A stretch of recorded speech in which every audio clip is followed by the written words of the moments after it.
So here we have the Mini 3-door hatchback on a 65 plate. So I'm going to start off by showing you inside the boot, and then we'll hop inside the car and run through some controls from there.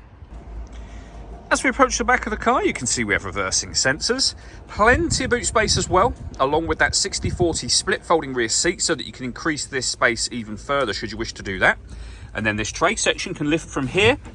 It will store behind those seats and give you even more space yet again. Okay, now that we're inside the car, we're going to start with the dials. Over on the left-hand side, we have the rev counter. We have the speedometer in the middle and the fuel gauge on the right-hand side. Also in the middle, you can see a digital readout for the speedometer. You can change that information using buttons on the steering wheel for various bits of trip computer and car information. And beneath that now, you can see the total miles for this vehicle, which are 37,804. If we back out to the steering wheel, over on the left-hand side, we have cruise control and speed limiter. And on the right-hand side, we have stereo and phone controls for the car. And that is done over on the screen in the center just here.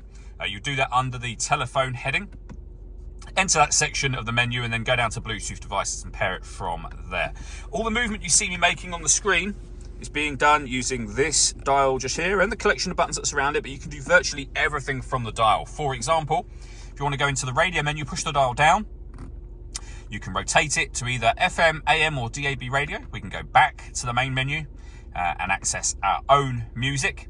And you can see for yourself, but we've got USB input, Bluetooth audio and auxiliary input as well. So plenty of ways to listen to music in this car. Working our way down from that, we have dual zone climate control. So you can adjust the passenger and driver temperature. You can increase and decrease the fan speed. You can determine what direction you'd like the air to be distributed in. And then when you're happy with those settings, that button will turn your air conditioning on, and it's on when that light shows. Same button to turn it off, of course, or hit auto. The car will now take control of the fan speed and the direction of the air to maintain the temperatures that you've asked for.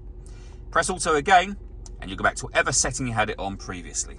Beneath that, we can turn off the traction control. This button starts and stops the engine. This one is for the stop and start, which is different to this, so we can turn it off, and it's off when that orange light shows. Essentially, this is designed so that the car will cut out when it's stationary in traffic to save you fuel, so you can turn that system off if you'd rather. Underneath that, we have a 12-volt charging socket, auxiliary and USB inputs for our music, the gear lever for the 6-speed manual gearbox, and then just here, this button. So the car is in mid mode at the moment, which is its everyday driving mode, but you can put it into green, like that. You can go back to mid, and also we have a sport mode as well. All that leaves me to say is thank you for taking the time to watch this video. If you'd like to come and see the car in person and have a test drive, please feel free to call either of our MJA sites. We'd love to hear from you soon.